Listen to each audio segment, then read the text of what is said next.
Hello friends, welcome to online study kingdom. दोस्तों, जैसा कि 19 जून को लेखपाल का पेपर है, इसके लिए हम लोग प्रैक्टिस सेट को कर रहे हैं कवर। तो अभी तक घटना चक्र का जो 10 सेट रहा वो कवर किया जा चुका है। यदि आपने कवर नहीं किया है तो प्लेलिस्ट का लिंक वीडियो के डिस्क्रिप्शन में मिल जाएगा, आप जाकर के उसको ज़रूर कवर करें। और आज की इस वीडियो में जो रोज़बार विद अंकित सर वाली यहाँ पर बुक है, जिसमें कि 11 प्रैक्टिस सेट दे रखे हैं, तो इन 11 प्रैक्टिस सेट को हम लोग कवर करेंगे सेट बाई सेट। तो दोस्तों, आइए हम लोग आज की इस वीडियो में सेट नंबर 1 को कवर करते हैं। प्रैक्टिस सेट नंबर 1 स्टार्ट करने से पहले दोस्तों आपसे रिक्वेस्ट है, यदि आप हमारे चैनल पर नए हैं तो चैनल को आप ज़रूर सब्सक्राइब कर लें, क्योंकि आपकी सब्सक्रिप्शन ही हमारी ताकत है। साथ ही नोटिफिकेशन बेल आइकन को आप ज़रूर प्रेस कर लीजिएगा, ताकि आने वाली वीडियो की अपडेट्स आप सभी को प्राप्त होती रहे। पहला प्रश्न है कि तुरंत का तत्सम रूप क्या होगा। तुरंत का तत्सम रूप होगा ऑप्शन ए त्वरित। साखी का तत्सम रूप क्या है। साखी साखी एक तद्भव शब्द है, इसका तत्सम रूप जो होगा वह होगा साक्षी, ऑप्शन बी। उदय का विलोम शब्द क्या होगा। तो उदय का विलोम होगा अस्त, ऑप्शन बी। सामंजस्य का विलोम शब्द क्या होगा। सामंजस्य का विलोम होगा विवाद, ऑप्शन ए। कुबेर का पर्यायवाची शब्द नहीं है। यहां पर सही जवाब बनेगा, देखिए धनद भी है, धनेश्वर भी है, धनाधिपति भी है, लेकिन असमय जो दे रखा है यह नहीं है। तो आपका यहां पर सही जवाब बनेगा ऑप्शन ए। ऊंचा का पर्यायवाची नहीं है। तो ऊंचा का जो पर्यायवाची है वह उतुंग भी है, उच्च भी है, शीर्षस्थ भी है, लेकिन जो विशाल दे रखा या नहीं है, तो ऑप्शन यहां पर आपका डी सही जवाब हो जाएगा। माता पिता में कौन सा समास है। माता पिता में समास है द्वंद्व समास। द्वंद्व समास में क्या है, दोनों पद प्रधान होते हैं। अगला है आपका लंबोदर में कौन सा समास है। लंबोदर अर्थात लंबा है उदर जिसका, अर्थात गणेश भगवान। यहां पर आपका सही जवाब कहोगे ऑप्शन ए बहुव्रीहि समास। तो बहुव्रीहि समास में क्या होता है कि प्रयुक्त जो दोनों पद हैं उनके अलावा किसी तीसरे पद की प्रधानता हो जाती है, अर्थात गणेश। अगला है आपका पुरः प्लस कार का संधि विच्छेद क्या, संधि क्या बनेगा। संधि यहाँ बनाना है, तो ये ऑलरेडी संधि विच्छेद है, इसका संधि जो बनाओगे तो ऐड कर दोगे, संधि का मतलब जोड़, तो यह बन जाएगा पुरस्कार। ऑप्शन यहाँ पर आपका ए सही जवाब होगा। शुभारंभ में कौन सी संधि है। तो शुभारंभ में जो संधि बनेगी, शुभारंभ अर्थात क्या करोगे, शुभ प्लस आरंभ है, तो इधर आपका आ हो गया प्लस आ हो गया इज इक्वल टू दीर्घ स्वरीय। यहाँ पर आपका ऑप्शन ए बनेगा दीर्घ संधि। अगला है जो व्याकरण अच्छी तरह जानता है उसके लिए एक शब्द क्या होगा, अर्थात व्याकरण, ऑप्शन ए। जो क्षमा करने योग्य नहीं है, वाक्यांश के लिए एक शब्द क्या होगा। जो क्षमा करने योग्य नहीं है, वाक्यांश के लिए एक शब्द बनेगा अक्षम्य, ऑप्शन बी। जिस पर हमला ना किया गया हो, वाक्यांश के लिए एक शब्द, ऑप्शन डी अनाक्रांत।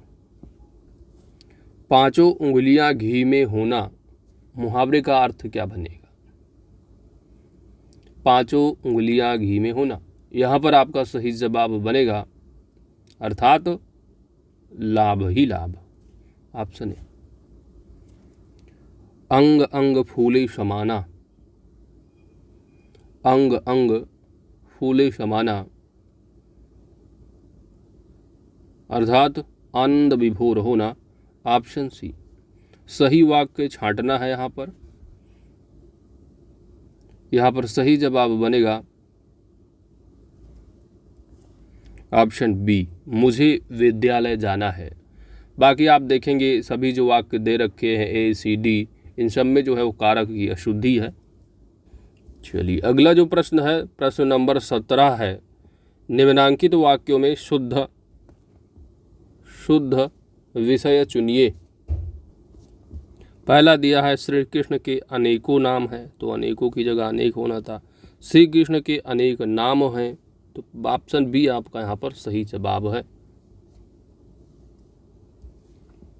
श्री कृष्ण का अनेक नाम है, कृष्ण के होने थे, श्री कृष्ण को अनेक नाम है ना, तो ये सब दिया है।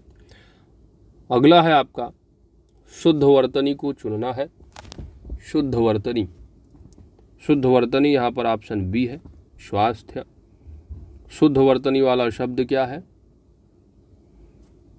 ऑप्शन ए पृथक। नदी का बहुवचन शब्द क्या बनेगा? नदी, तो नदी का बहुवचन हो जाएगा नदियां, ऑप्शन ए। संस्था का बहुवचन क्या होगा? संस्था का बहुवचन अर्थात संस्थाएं। निम्न में से कौन सा शब्द पुल्लिंग है? पुल्लिंग शब्द, ऑप्शन यहां पर आपका डी सही जवाब बनेगा, संकट। निम्न में से कौन सा शब्द पुल्लिंग नहीं है? यहां पर आपका सही जवाब बनेगा ऑप्शन डी, अंगड़ाई। पर विभक्ति का प्रयोग किस कारक के लिए किया जाता है? पर विभक्ति का प्रयोग, सही जवाब बनेगा ऑप्शन सी, अधिकरण कारक। गुरु ने ज्ञान दिया, इस वाक्य में ने किस कारक के लिए प्रयुक्त हुआ है? गुरु ने ज्ञान दिया, ऑप्शन यहाँ पर आपका डी सही जवाब बनेगा, कर्ता ने।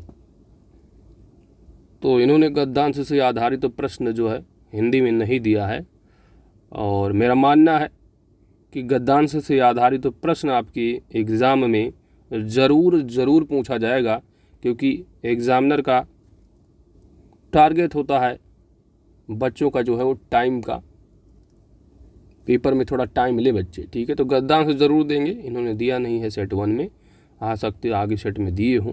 चलिए बाकी गणित से संबंधित आप टेलीग्राम ज्वाइन कर लीजिएगा, जैसा कि घटना चक्र का प्रोवाइड किया गया, इसी तरह आपको यहाँ पर इसका भी मिल जाएगा।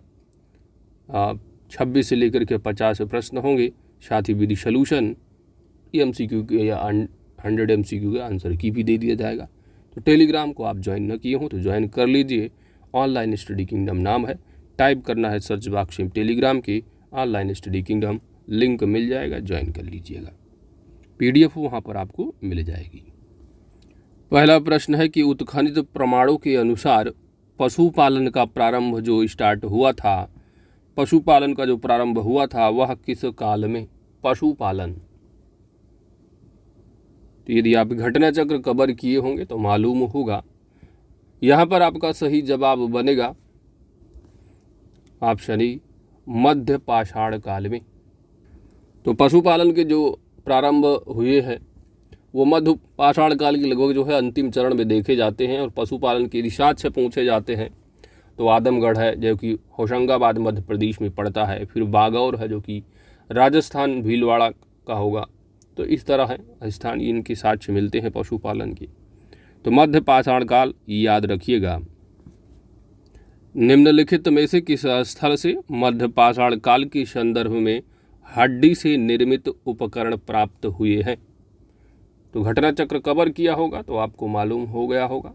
यहाँ पर आपका सही जवाब बनेगा ऑप्शन सी, महदहा से। महदहा जो स्थल है यह आपका प्रतापगढ़ उत्तर प्रदेश में पड़ता है। भारत में चांदी की उपलब्धता की प्राचीनतम जो साक्ष्य मिलते हैं वह किस संस्कृति से संबंधित या कहाँ से?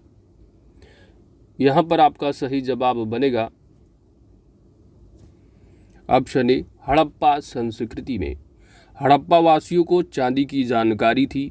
मोहनजोदड़ो और हड़प्पा के निवासियों के मध्य इसके विधिवत प्रयोग के साक्ष्य मिलते हैं। प्राचीन भारत में निशाका निशाका या निष्क मिलता है आपको अक्षर, तो ये जाने जाते हैं किस लिए?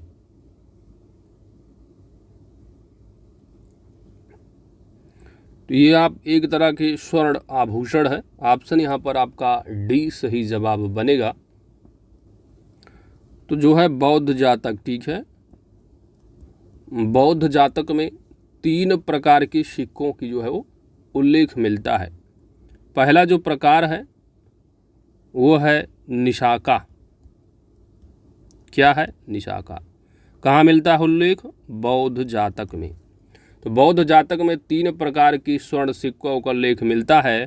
पहला है निशाका और दूसरा जो है वो है सुवर्ण और तीसरा जो है आपका वो है मसाका।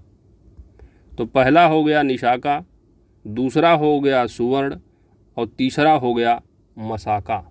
पहला निशाका, तीसरा मसाका, बीच वाला सुवर्ण। तो यह बौद्ध जातक में 3 प्रकार के सिक्कों का उल्लेख मिलता है।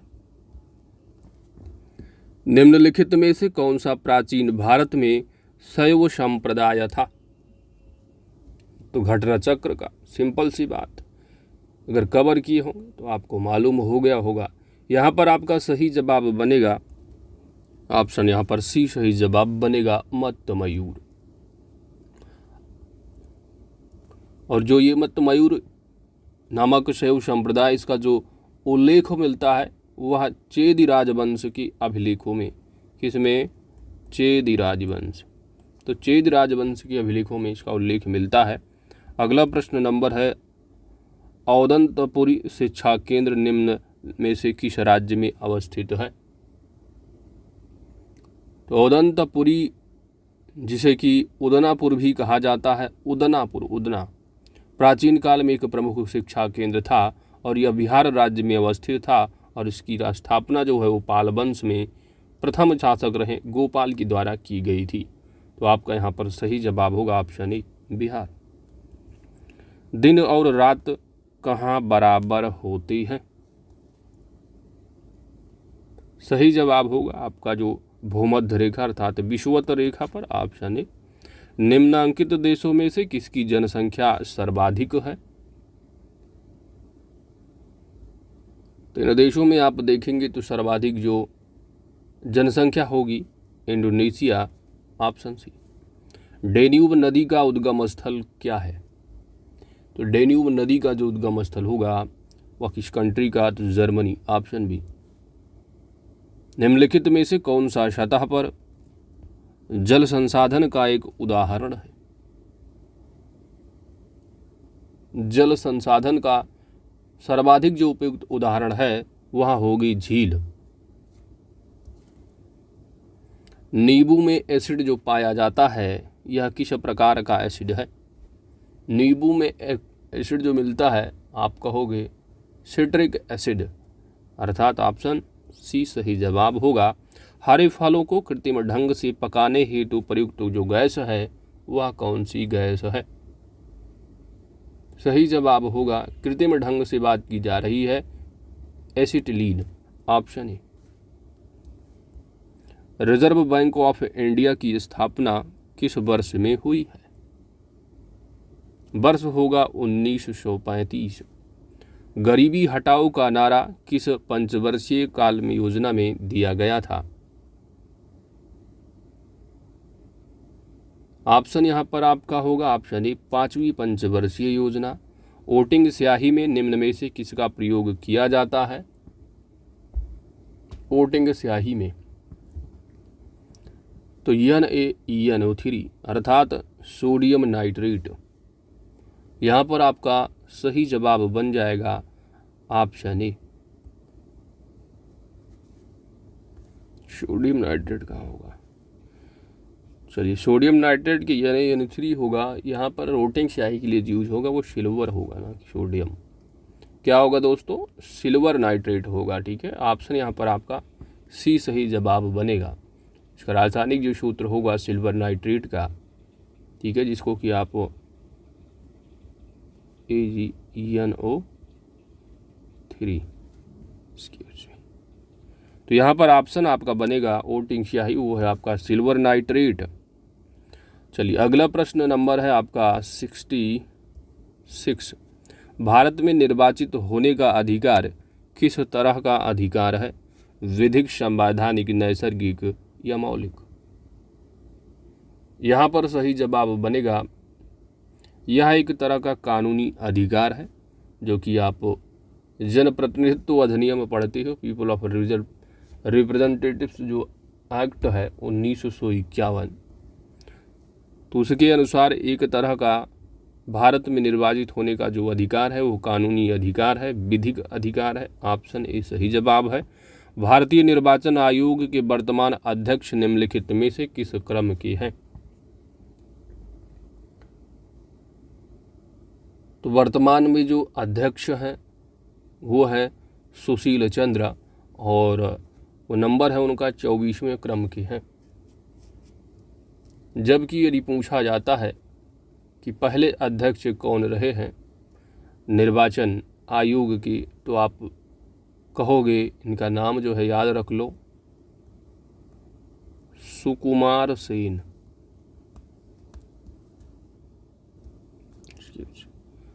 चलिए 68 नंबर है, उच्चतम न्यायालय की जो स्थापना है वो भारतीय संविधान के किस आर्टिकल के तहत की गई है, यहाँ पर बताना है। 123 तो आप ऐसे जनरली पढ़ते रहते हो कि 123 जो है राष्ट्रपति की अध्यादेश से संबंधित, तो ये तो होगा नहीं आपका। आर्टिकल नंबर 122 जो है ये केस की बात करता है, तो ये न्यायालयों द्वारा संसद की कार्यवाही की जांच न किया जाना। आर्टिकल नंबर 125 है, तो यह न्यायाधीशों के वेतन से संबंधित है। बचता है आर्टिकल 124, यहाँ पर यही आपका सही जवाब बन जाएगा। तो 124 में उच्चतम न्यायालय की स्थापना और गठन से संबंधित प्रोविज़न है। अगला है आपका, भारतीय संविधान की प्रस्तावना में निम्नलिखित में कितने प्रकार की स्वतंत्रता का उल्लेख किया गया है? स्वतंत्रता, तो भारतीय संविधान की प्रस्तावना में 5 प्रकार की स्वतंत्रता का उल्लेख किया गया है। ठीक है, बाकी 3 प्रकार के न्याय मिल जाते हैं, सामाजिक, आर्थिक और राजनैतिक। तो प्रस्तावना जो है आपको याद होनी चाहिए कि हम भारत के लोग भारत को एक संपूर्ण प्रभुत्व संपन्न समाजवादी पंथ निरपेक्ष लोकतांत्रिक, है ना, ये पूरी लाइन सब आपको रटी होनी चाहिए। प्रस्तावना से सभी एग्जाम हो, चाहे पीसीएस हो यूपीएससी हो, एक प्रश्न देखने को ज़रूर मिल जाता है। तो यहाँ पर पूछा गया है दोस्तों, स्वतंत्रता का उल्लेख जो हुआ है वह कितनी प्रकार की है? तो 5 तरह की। ऑप्शन यहाँ पर आपका डी सही जवाब होगा। कौन कौन सी हैं? तो विचार है, विचार हो गया, अभिव्यक्ति, विश्वास, धर्म और उपासना। ठीक है, जब पूरा आप पढ़ोगे तो उसमें लाइन में आपको ये शब्द मिल जाएंगे। कौन कौन से हैं? 5 तरह के, विचार, अभिव्यक्ति, विश्वास, धर्म और उपासना की स्वतंत्रता।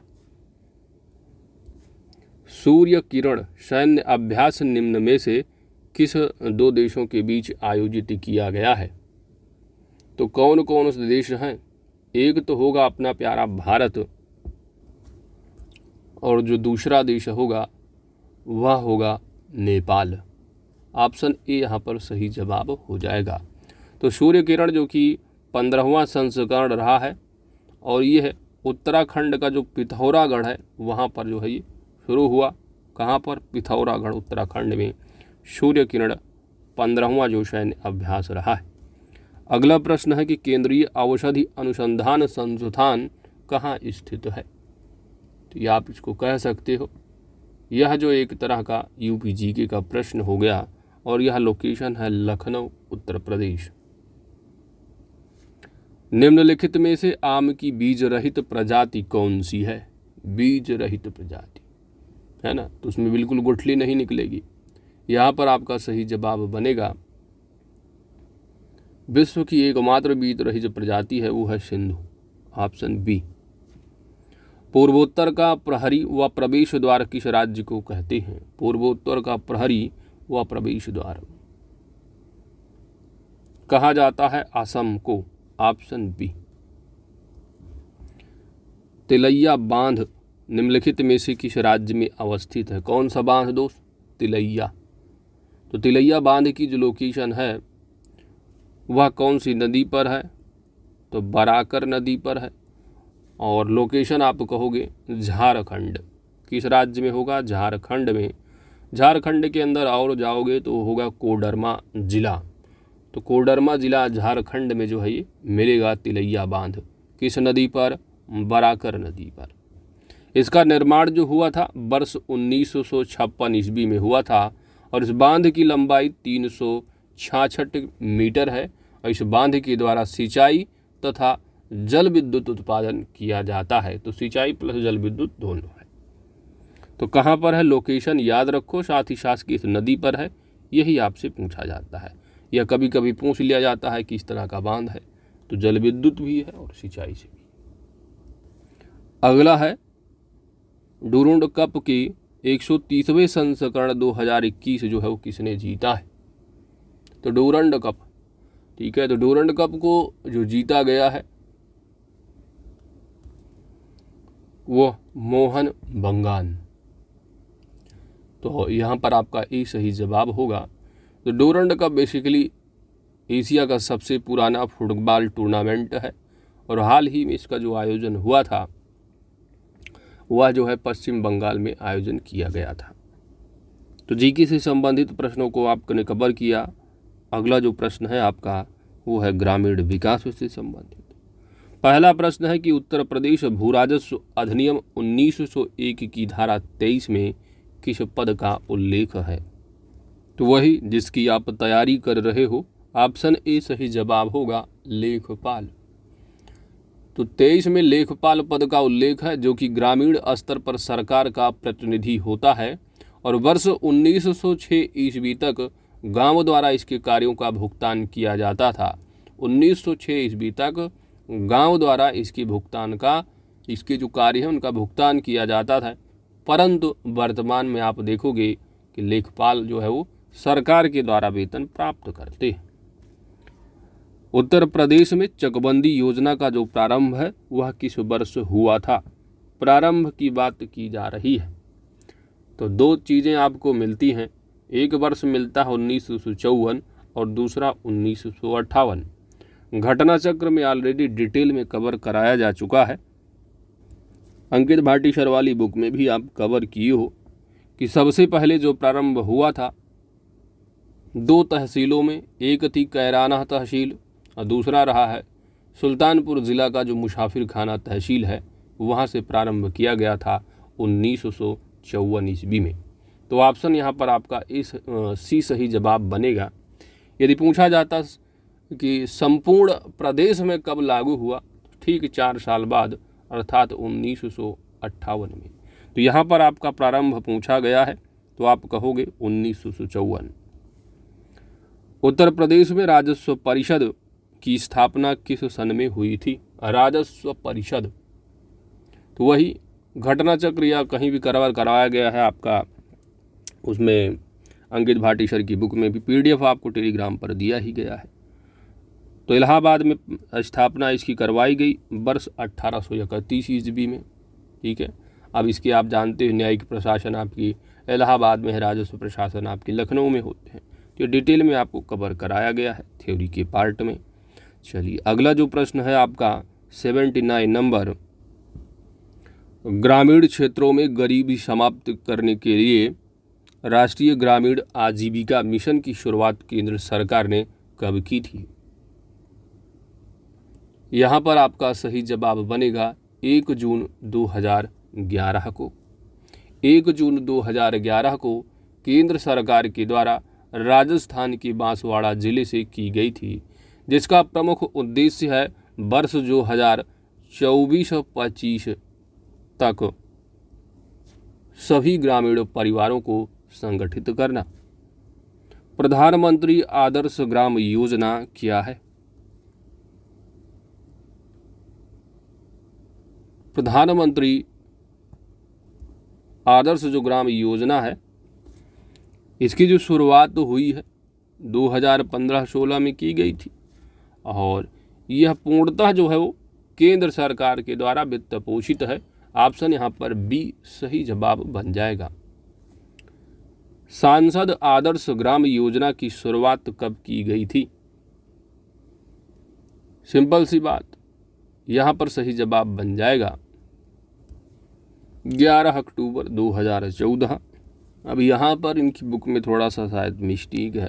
देखिए, प्रधानमंत्री जो आदर्श ग्राम योजना है ये है मनमोहन सरकार की, तो ये आपका 2014 से पहले है, 15-16 बताया रखा है।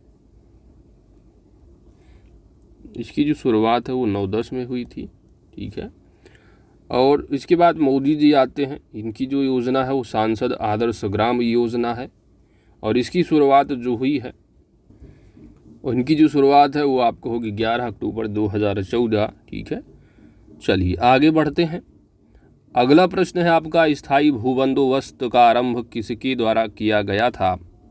स्थायी भूबंदोबस्त, यहाँ पर सही जवाब बन जाएगा।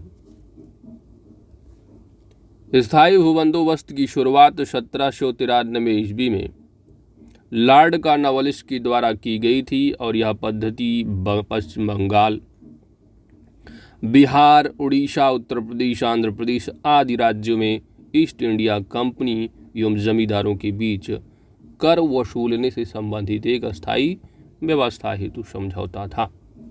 तो आप कहोगे option B is the correct answer. अगला है, उत्तर प्रदेश राज्य की राज्यसभा में जो आवंटित सीटें हैं वह कितनी है? राज्यसभा की बात की जा रही है, तो उत्तर प्रदेश से जो राज्यसभा सीट है वो है 31 सीट है। कितनी? 31 सीटें हैं। तो 4 बातें हैं। एक तो हो गया मेंबर ऑफ पार्लियामेंट, यानी जो सांसद बन के जाते हैं, इनकी सीटें उत्तर प्रदेश में 80 हैं। मेंबर ऑफ पार्लियामेंट के बाद आपने यहाँ पर देख ही लिया राज्यसभा का, तो राज्यसभा की 31 सीटें हैं। इसके बाद एमएलए वाला चुनाव है, अर्थात जो विधानसभा सीटें हैं, तो विधानसभा सीटें जो है वो 400, ठीक है, 403। बाकी 104th अमेंडमेंट जो हुआ है कॉन्स्टिट्यूशनल, उसके तहत जो एक करते थे राज्यपाल साहब, वो हट ही गया है। अब इसके बाद एमएलए हो गया। चौथा नंबर जो आपका बचता है, यानी जो जिसको दूसरा सदन होता है स्टेट में, दैट इज विधान परिषद। विधान परिषद, तो विधान परिषद की जो सीटें हैं दोस्तों वह 100 सीटें हैं। तो ये 4 तथ्य हैं, इन्हीं में से कोई पूछ लिया जाता है सीटों में। अगला है आपका, किस संविधान संशोधन के तहत ग्रामीण स्थानीय स्वशासन यानी पंचायती राज को संवैधानिक दर्जा प्राप्त हुआ? संविधान संशोधन वह रहा है 73वां। तो 2 ही चीज़ आप पढ़ते हो, एक 73वां, दूसरा 74वां। 74वां आपका म्यूनसिपालिटी से संबंधित हो जाता है, और 73वां जो है आपका पंचायती राज। तो यहाँ पर पंचायती राज अर्थात 73वां। प्रसिद्ध योजना मनरेगा की शुरुआत कब हुई थी? सही जवाब बनेगा 2 फरवरी और वर्ष होगा 2006, अर्थात ऑप्शन बी। प्रधानमंत्री किसान सम्मान निधि की वार्षिक जो मदद है वह कितनी मिलती है? तो इलेक्शन के समय में काफ़ी न्यूज में रहा है। अब जानते हो 2,000 की जो है 3 किस्तें मिलती हैं, यानी 12 महीने, तो प्रत्येक 4 महीने पे एक किस्त 2,000 की आती है किसानों के खाते में, और यहाँ पर हो जाएगा 6,000 रुपये। शुरुआत कब हुई थी प्रधानमंत्री किसान सम्मान निधि की? तो वर्ष होगा 2018। उत्तर प्रदेश में चलाई गई एक जिला एक उत्पाद योजना किस उद्योग को बढ़ावा देने के लिए शुरू की गई है? एक जिला एक उत्पाद, तो 1 डिस्ट्रिक्ट 1 प्रोडक्ट जो योजना है किस उद्योग को बढ़ावा देने से संबंधित है? तो वर्ष 2018 में इसकी शुरुआत हुई है, और इसका जो मेन उद्देश्य है वह MSME सेक्टर को बढ़ावा देना है। ऑप्शन यहाँ पर सी सही जवाब बनेगा। लॉर्ड विलियम बेंटिक द्वारा इनमें से किस भूराजस्व व्यवस्था को आरंभ किया गया था? विलियम बेंटिक, आपने देखा स्थायी वाला लॉर्ड कॉर्नवालिस रहे हैं, यहाँ पर विलियम बेंटिक पूछा जा रहा है। तो इनकी जो व्यवस्था रही वो रैयतवाड़ी की रही है। ऑप्शन यहाँ पर सी सही जवाब बनेगा। तो इनके द्वारा जो रैयतवाड़ी व्यवस्था रही आगरा, अवध, पंजाब, मध्य प्रदेश आदि जगहों पर लागू किया गया था, जिसके तहत भूमि पर, रैयतवाड़ी व्यवस्था में क्या, भूमि पर जो है ग्राम समुदाय का संयुक्त स्वामित्व होता था। जबकि आपने स्थायी में देखा किसानों और जमींदारों के मध्य जो है, यानी सिंपल सा कि किसान जो है वो मालिकाना जो हक होता था उनके पास नहीं होता था। टैक्स वसूलते थे किसानों से और ले जाके कंपनी को देते थे। जबकि जो आपका रैयतवाड़ी व्यवस्था है इसमें किसानों का स्वामित्व होता था। अगला है आपका चकबंदी अधिनियम, सर्वप्रथम कहाँ लागू हुई थी? चकबंदी अधिनियम सर्वप्रथम कहाँ लागू हुई थी? तो सबसे पहले जो चकबंदी अधिनियम है यह वर्ष 1920 ईस्वी में कहाँ? Baroda, option C. भारत सरकार द्वारा किसानों की आय दुगुनी करने का जो लक्ष्य है वह किस वर्ष रखा गया है? तो काफ़ी चर्चा में रहता भी है। तो यह रहा है 2022 इसी वर्ष वाला। राष्ट्रीय पशुधन मिशन की जो शुरुआत है, राष्ट्रीय पशुधन मिशन की शुरुआत किस वर्ष की गई थी? तो यहाँ पर आप कहोगे नेशनल जो लाइवस्टॉक मिशन है इसकी जो शुरुआत हुई है वह वर्ष 2014-15, ऑप्शन बी। चलिए अगला जो प्रश्न है वो है कि नई यूरिया नीति को जो मंजूरी मिली है वह कब दी गई? यहाँ पर आपका सही जवाब बनेगा 13 मई 2015। विश्व में सर्वाधिक उन्नत कृषि प्रणाली किस देश में है तथा ड्रिप सिंचाई के मामले में सबसे ऊपर कौन है? यहाँ पर सही जवाब होगा इजराइल जो है विश्व का ऐसा देश है, इजराइल विश्व का ऐसा देश है जिसकी कृषि प्रणाली सर्वाधिक उन्नत है तथा ड्रिप सिंचाई के मामले में सर्वाधिक उन्नत भी है। भारतीय अर्थव्यवस्था का सबसे बड़ा जो असंगठित क्षेत्र है वह कौन सा है? सबसे बड़ा अनऑर्गेनाइज्ड सेक्टर, यहाँ पर आपका सही जवाब बन जाएगा वो है कृषि क्षेत्र। तो भारत में कृषि जो भारतीय अर्थव्यवस्था ये सबसे बड़ा असंगठित क्षेत्र है और लगभग 49% है, 49% जनसंख्या कृषि पर आश्रित है। अगला प्रश्न देखो कि राष्ट्रीय कृषक आयोग का गठन कब किया गया था? तो राष्ट्रीय कृषक आयोग का गठन किसानों और कृषि क्षेत्र के लिए कार्य योजना का सुझाव देने के लिए कब किया गया था? वर्ष 2004 में। किसकी अध्यक्षता में यदि पूछा जाता है तो वही जो हरित क्रांति के जनक हैं अर्थात डॉक्टर एम.एस. स्वामीनाथन। अगला प्रश्न है कि पंचायती राज की जो शुरुआत हुई है वो सर्वप्रथम कहाँ हुई है? पंचायती राज की शुरुआत सर्वप्रथम कहाँ हुई है? चलो तो वही नागौर डिस्ट्रिक्ट राजस्थान, पंडित जवाहरलाल नेहरू के द्वारा 2 अक्टूबर 1959 को। अगला होगा आपका पंचायती राज संस्था के प्रत्येक स्तर में महिलाओं के लिए कितने प्रतिशत आरक्षण की व्यवस्था की गई है? पंचायत की बात की जा रही है। आप जानते हो पंचायतों में ही केवल महिलाओं का आरक्षण है, बाकी ना तो विधानसभा ना राज्यसभा कहीं कोई नहीं है, केवल पंचायत में ही है। और वो भी कितना है? तो आर्टिकल नंबर 243D के तहत जो है नॉट लेस देन 1/3 अर्थात क्या कहोगे 33%। अगला है आपका किस राजवंश की प्रमुख व्यवस्था स्थानीय स्वशासन है? यहाँ पर आपका सही जवाब बन जाएगा चोल राजवंश की जो सर्वप्रमुख व्यवस्था रही वह स्वशासन की रही है, ऑप्शन सी। राष्ट्रीय गंगा नदी बेसिन प्राधिकरण का गठन कब किया गया था? तो वर्ष होगा 2009 और डेट होगी 17 फरवरी, ऑप्शन यहाँ पर डी सही जवाब बनेगा। तो 17 फरवरी 2009 को पीएम की अध्यक्षता में राष्ट्रीय गंगा नदी बेसिन प्राधिकरण का गठन किया गया था। अगला प्रश्न है, आसान प्रश्न है कि उत्तर प्रदेश की राजधानी जो लखनऊ है किस नदी के तट पर स्थित है? तो यहाँ वही नदी है गोमती नदी, ऑप्शन यहाँ पर डी सही जवाब बन जाएगा। बाकी आप आगरा के यमुना कह दोगे, गंगा का आप वाराणसी ले लोगे, कानपुर ले लोगे, है ना। तो बेतवा आप इधर चले जाओगे नीचे साउथ में उत्तर प्रदेश के झांसीपुर ललित साइड में, जो आपका माता टीला अक्सर पूछ लिया जाता है जो कि बेतवा नदी पर है। तो दोस्त यहाँ पर आपका एग्जैक्ट आंसर डी है। तो इस तरह आपने पूरा का पूरा जो 100 MCQ का सेट रहा है आपने कंप्लीट कर लिया है। और जो 25 प्रश्न रहे हैं आपके मैथ की, उसका PDF मिल जाएगा, प्लस EMC का आंसर की भी मिल जाएगा। तो आप लोग अच्छे से कवर कीजिए और वीडियो को लाइक शेयर करिएगा ताकि जो नेक्स्ट सेट है वो जल्दी से जल्द प्रोवाइड किया जाए। Thanks for watching.